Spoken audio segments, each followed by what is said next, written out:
Sir Aurangzeb की sister थी जहांआरा, जिन्होंने किताबें बहुत सारी लिखी हैं, जिनमें ख्वाजा मोइनुद्दीन चिश्ती जो बड़े सूफ़ी थे, उनके बारे में बहुत सारी चीज़ें लिखी होंगी। आप थोड़ा हमारे व्यूअर्स को बताइए, सर इतिहास के बड़े स्कॉलर हैं आप। देखिए, ख्वाजा मोइनुद्दीन चिश्ती यानी जिन्हें ख्वाजा गरीब नवाज कहा जाता है हुँ, और एक गरीब रथ भी चलती है।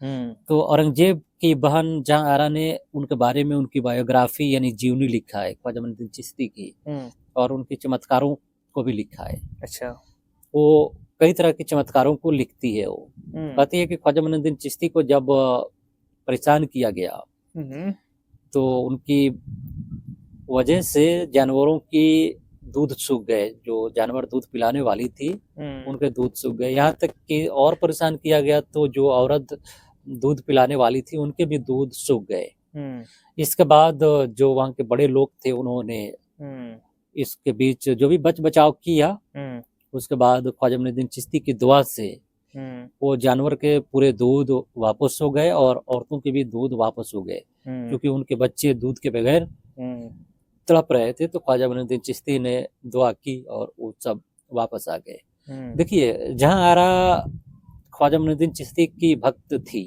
हुँ, वो बताती है, एक जिसके बाप का हुकूमत हिंदुस्तान, पाकिस्तान, बांग्लादेश, अफगानिस्तान और भी कई हिस्सों पर उसकी हुकूमत थी। हुँ, उसकी लड़की इतना श्रद्धा रखती थी कि वो पैदल नंगे पैर अजमेर गई, अच्छा, और यहाँ तक कि वो सूफी लोग शाकाहारी होते थे। हुँ, हुँ, तो ये जो बसा के लोग होते थे, शेर और चीता के भी खाल पहनते थे, रेशम के हुँ, हुँ, कपड़े भी पहनते थे। हुँ, हुँ, तो जहांआरा ने इन सब चीज़ों की जो कपड़े पहनी थी, उसको भी उतार दिया। अच्छा, सूफियों के यहाँ जानवरों की कद्र पाई जाती है हुँ, और उसकी टीचिंग्स मिलते हैं। सर, हुँ, आप कभी हमें बुलाएंगे और बताएं, अगर आपकी इजाज़त होगी तो हम उससे रिलेटेड कहानियाँ बताएंगे। बिल्कुल, बिल्कुल, सूफी लोग जानवरों की इज्जत करने और उन्हें न मारने की टीचिंग्स देते थे। हुँ, यही वजह थी कि जहांआरा जब वहाँ अजमेर जा रही थी हुँ, उनके दरगाह पर, हुँ, तो अपने खाल को, चीता की जो खाल पहनती थी, हुँ, शेर की, उसको उतार दिया। हुँ, चमड़े की कप जो भी थे या रेशम के, तो ये लोग निकालते थे। तो इसीलिए सूफी कहे जाते थे। हुँ, वो लोग किसी तरह रेशम के कपड़े नहीं पहनते थे। हुँ, तो भक्ति भाव पाई जाती है, और यहाँ तक कि वो अजमेर तक गई तो उधर पैर करके उसने कभी नहीं सोया। अच्छा, हाँ, हुँ, और वहाँ मिलाद में शामिल हुई। हुँ, मिलाद का भी कंसेप्ट बहुत पुराना है। हुँ, मिलाद में शामिल हुई, उधर कभी, जिधर ख्वाजा बाबा की जिधर उनके मज़ार थे, उधर कभी पैर नहीं की, नंगे पैर गई, सर पे ओढ़नी ओढ़ कर गई।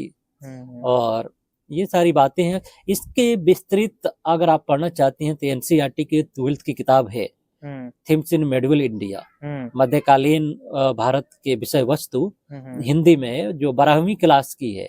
तो आप हुँ, उसमें भी पढ़ सकते हैं कि ख्वाजा मोइनुद्दीन चिश्ती के लेकर वो जहांआरा कितनी बड़ी भक्त थी। हुँ, अगर वो किताब नहीं लिखी होती उनकी जीवनी पर, तो हुँ, हमें ये सब चीज़ें देखने को नहीं मालूम मिलता। नहीं होता। हुँ, इसलिए भारत में आज आज भी लोग, गाँव देहातों में जो लोग हैं, आदिवासी हैं, हुँ, हुँ, जो दलित संप्रदाय के लोग हैं, आदिवासी धर्म के लोग हैं, या शूद्र धर्म के लोग हैं, या बाकी अलग-अलग सिख धर्म, ईसाई धर्म, जैन धर्म, जो भी लोग हैं, वो सभी लोग जाते हैं।